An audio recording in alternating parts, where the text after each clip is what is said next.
Hi and welcome. This is Homebody Rundown and I'm HR. This is another cook with me video or what we ate kind of video.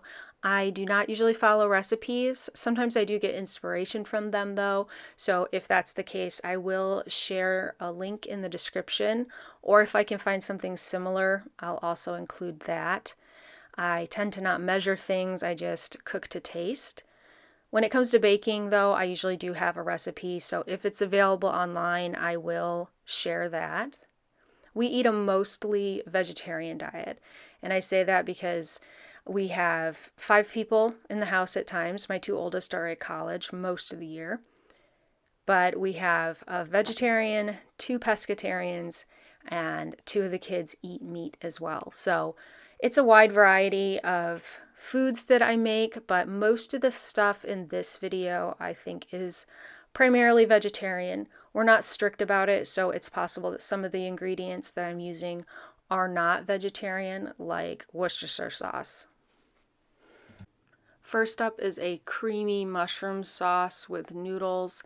The difference here is that I had some cherry tomatoes to use up, so I don't normally add these to something like this, but I didn't want them to go bad. They had a really good flavor, so I want to make sure to use them. So first I'm cooking these in olive oil and garlic with some salt and pepper. And then I'm going to take these out of the pan while I cook the rest of the dish. Into the pan I'm adding about 2 tablespoons of butter and some more oil. I already had some chopped onions. I try to think ahead that if I'm chopping up 1 onion and I'm going to need one in the next day or two, that I chop up extra, so that's very convenient when you're going to cook. It makes it less work at the time. And I added thyme, black pepper, and then a little bit of sugar. I am just using a bag of frozen mushrooms. These are from Whole Foods. And then a lot of Worcestershire sauce and more garlic. Now this is roasted garlic. I pre-made this. I buy unpeeled or peeled garlic at Whole Foods and roast it all at once, and then I put it in the freezer. Adding some flour so I can make a roux, and letting this absorb into the oil and butter, cook for a few minutes. Well, probably just a minute, and then I'm adding in some vegetable stock that I mixed up. And here you can see the flour really does a great job of thickening up the stock. And this smelled really good. And I'm just adding in a little more water. This is an enameled cast iron pan, so I don't use metal utensils in it just to protect that coating, help it last a little longer. And now I'm adding back in those cooked cherry tomatoes and some frozen peas. This is Parmesan cheese, just the regular Trader Joe's ground Parmesan.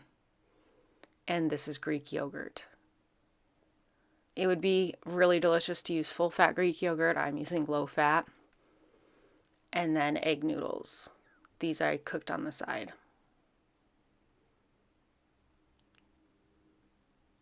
Here's how it's looking. This had really good flavor. I liked the cherry tomatoes in it. I think I might do that again, but only if I had fresh tomatoes. I would not want to add in canned or jarred tomatoes.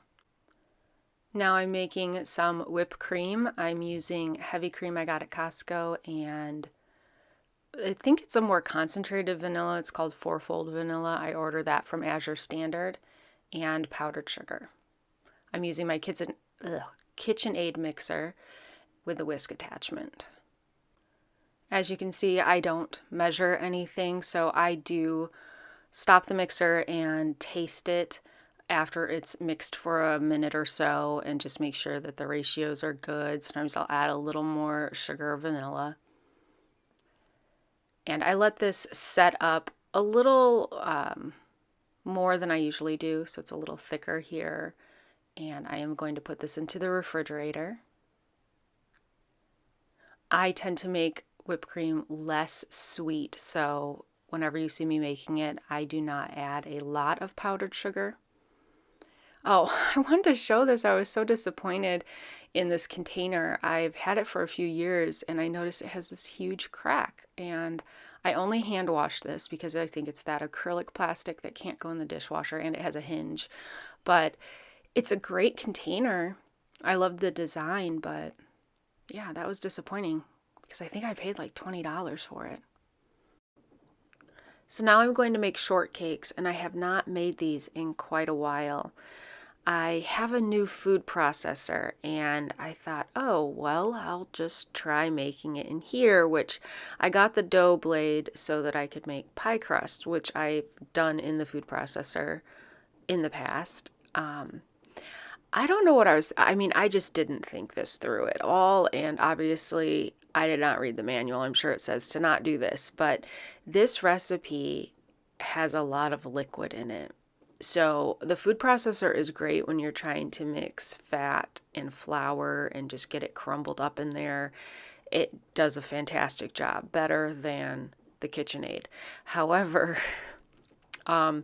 it's not a waterproof or liquid proof device. So there is a gap underneath the dough blade.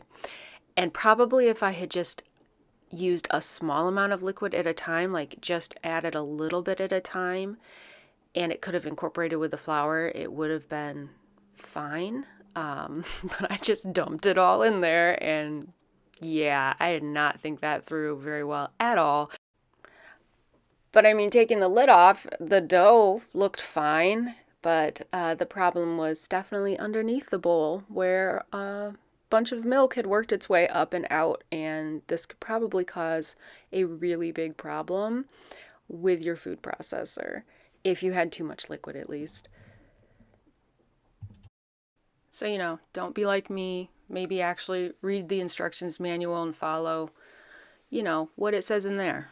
Anyway, I got 9 biscuits out of this. I never make pretty circle biscuits. I do not take the time to do that. I always just cut them into squares.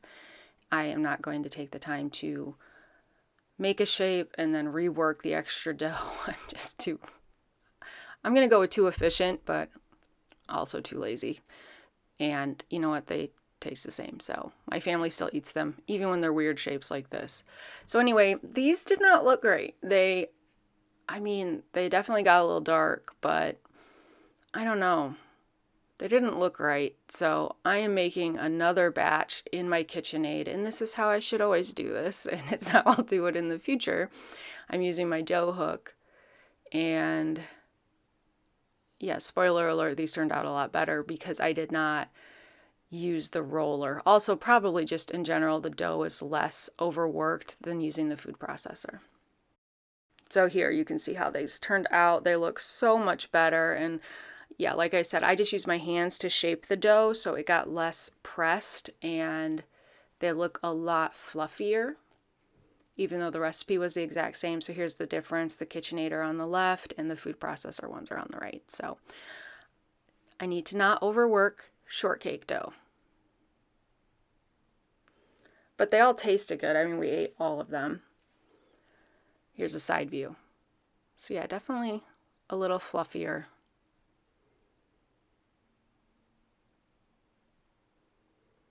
Okay, I'm going to go ahead and break these open so you can see what they look like. So you can see there, it's just a little more tough, but it still looks really nice inside.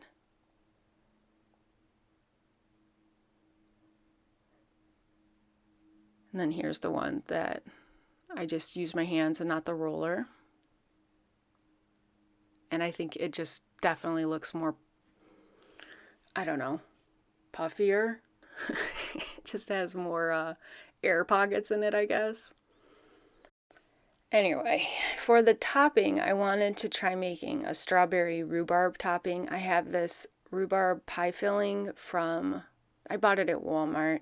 It's pretty pricey. I think it's it's probably even more expensive now, but when I bought it, it was almost $5, I think.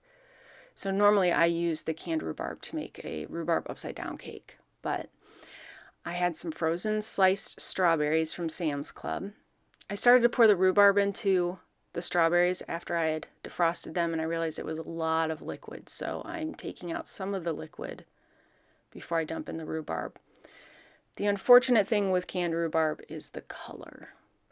It is not a great color. It's kind of a light salmon.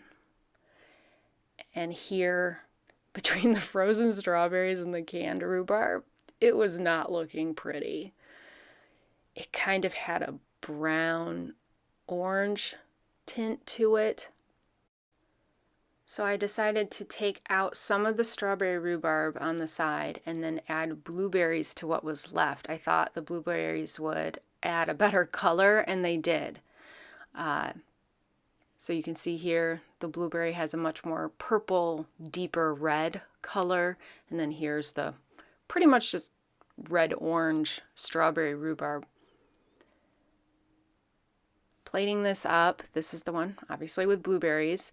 The thing with this though is those blueberries, they really mask the other flavors. They're just a little too strong. So I wish I had like, I don't know, beet powder or something that I could use to just add some more deep red to the strawberry rhubarb.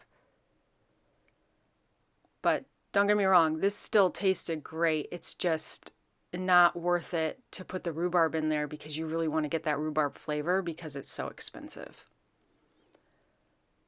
So here's the less pretty but more rhubarb tasting version. And they were both good. We ate all of this. It was pretty popular. So now I'm going to prep some breakfast meals, and I am making a lot. This is something that my husband and both of my boys will eat, and the boys can take some of these to college just in the freezer so they can pull them out when they want something easy for breakfast or even lunch. I am prepping a bunch of Beyond brand breakfast sausage. This is a vegetarian. It may even be vegan, I'm not sure, but it's a non-meat sausage. A bunch of eggs. I got those all whisked up, and I'm going to bake them in these they're more shallow than a traditional 9x13 PYREX. They are glass.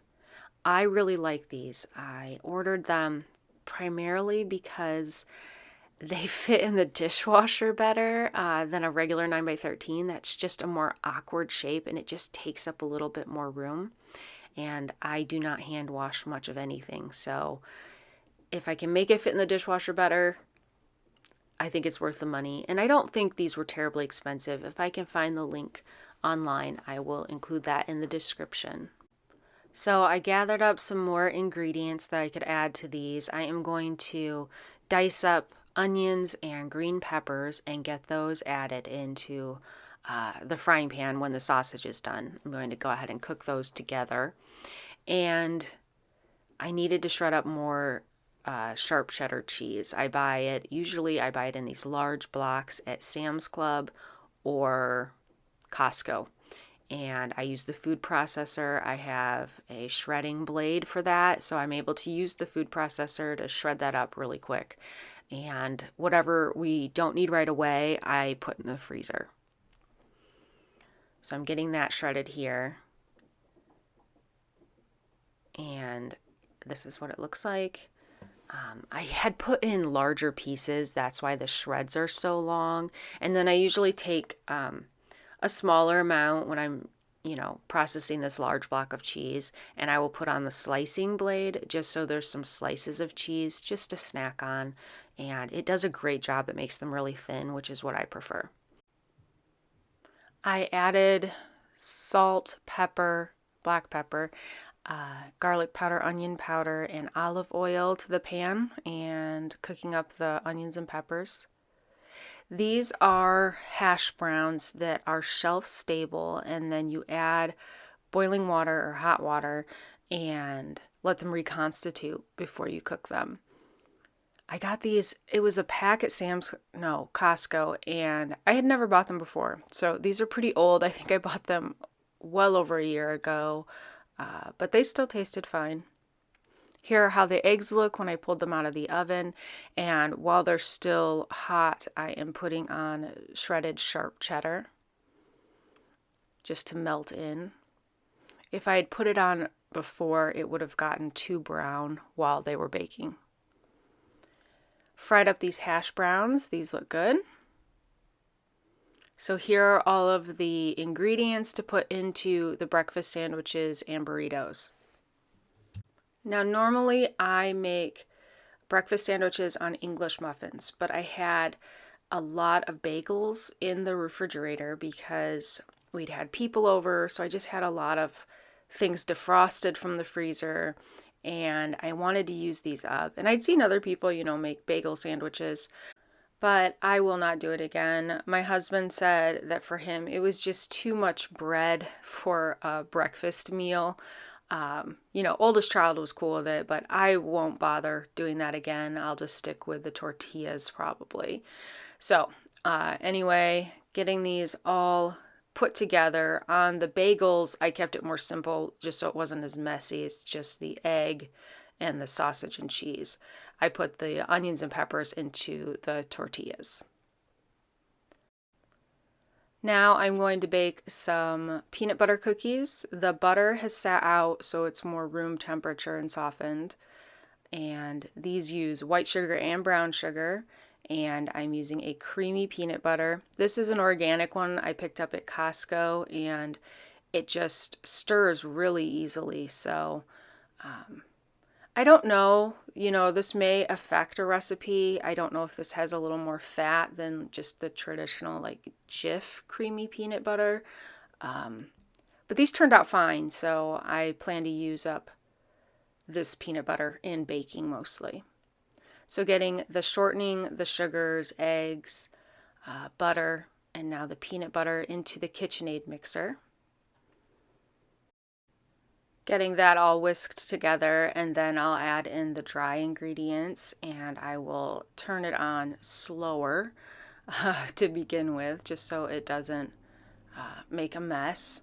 I do have a kind of a splash guard thing that you can put on the KitchenAid, which helps prevent flour dust from floating everywhere. Here's how it looks, and then it does go into the refrigerator, I think, in the recipe. I am not doing that. I just went ahead and made these up. I use a scoop in order to get them all about the same size, and then I dip them in sugar, and then I totally forgot to put the cross hatch pattern on them. I just use a fork to do that, so they just have a crinkled look to them, but they were good. They turned out really nicely, and I'm going to put some of these into the freezer so the boys can have them when they come home.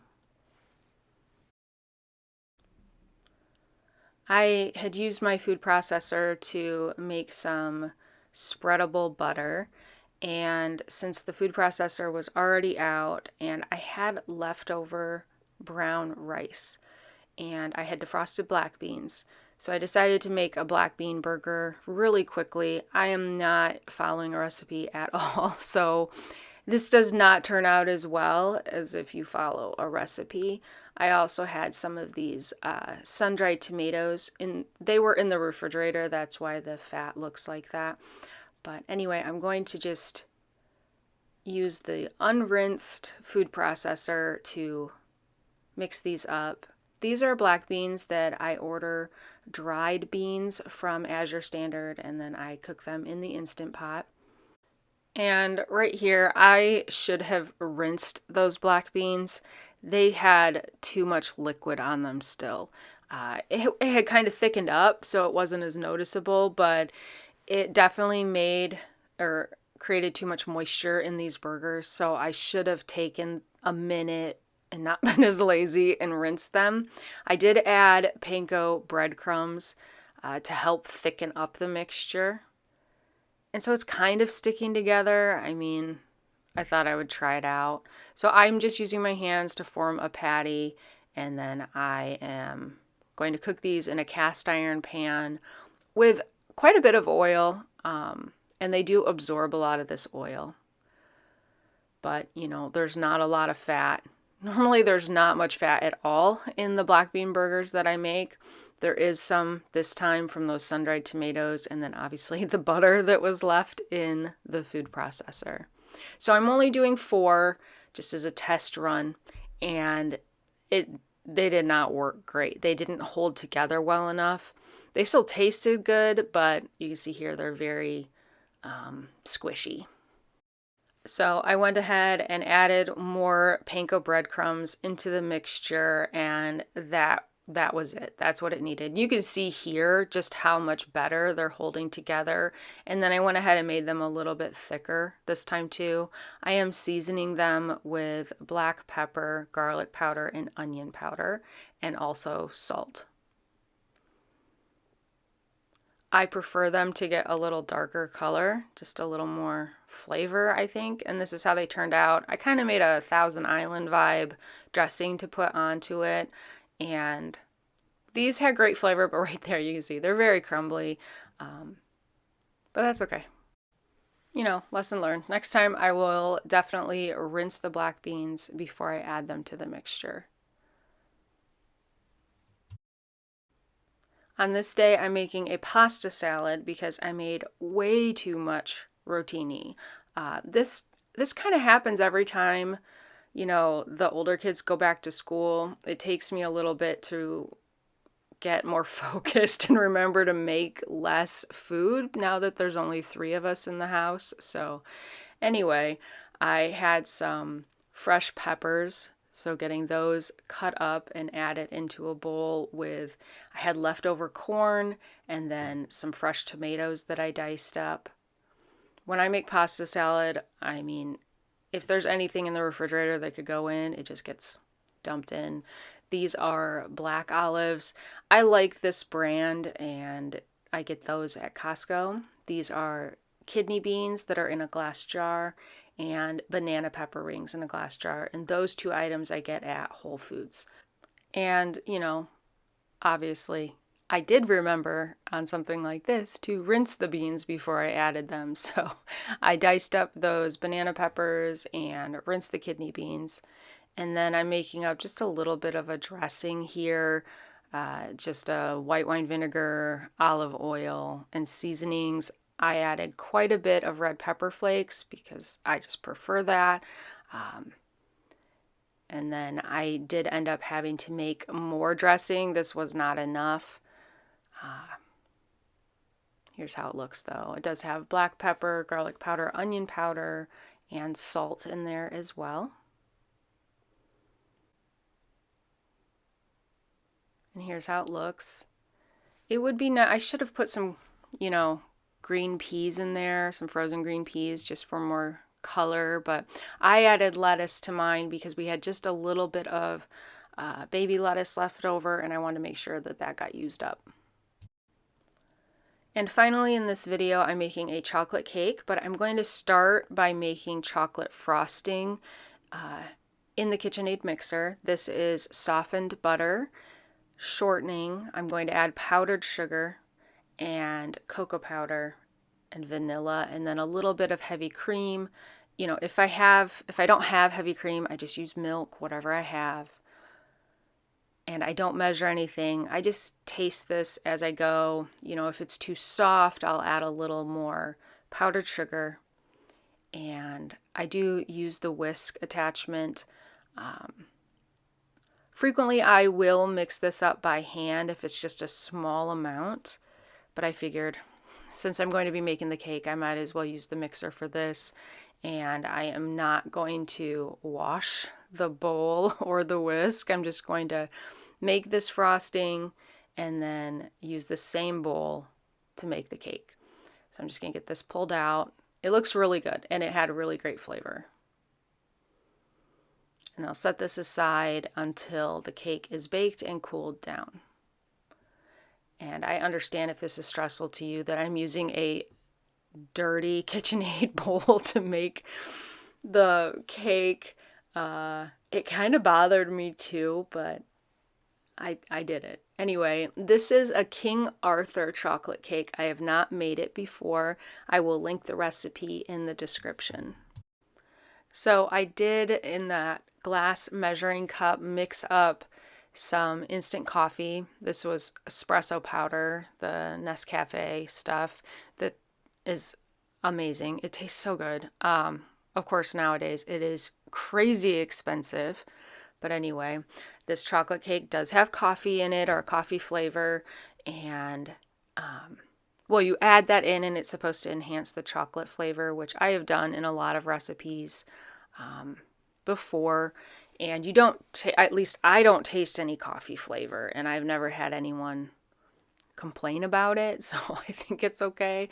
So getting the liquid ingredients here, the milk, vanilla, coffee, into one container. To the dry ingredients, I'm adding in oil. And it's very crumbly right now, but I'm pretty sure I followed the instructions fairly closely. I'm not a recipe instructions person in general, but when I'm baking something new especially, I am more likely to, measure. So adding the eggs in one at a time. And the batter looks really nice. The only thing is, or that I'm doing differently than the recipe, is I am putting this into a 9x13 glass baking dish. I did spray it with oil. I believe the recipe was for, 2 cake rounds, but we'll see. And I think I ended, I apologize. I don't remember, but I know I had to bake this a lot longer than it said. And just kept checking it. So you can see it got a little dark around the edges, but I just had to let it go until the center was set. So adding on the frosting, I do not put on a super thick layer of frosting. Frequently I will just make a glaze for a cake, but I went ahead and did the frosting, and I mean, this is a good amount. That's plenty of extra sugar. So here is how it looked, and the edges were not hard or extremely over baked or anything, because here's how it looks. And I think that the crumb, it looks really nice. I wish it had, honestly, a little more of a chocolate flavor, but that might just be me because my taste just isn't quite the same since I got COVID years ago. But my family loved it. They all ate, all of it. So I will be keeping this recipe around. It was a winner. And overall in this video, there were several really good baked items, like this cake, the shortcakes, lesson learned. I will definitely not use the roller on that dough. I need to make a note of that, because sometimes I don't make shortcakes for a year or two and I just did not remember. So anyway, I think in this video, our favorites were the baked goods. The shortcakes and the cake were excellent.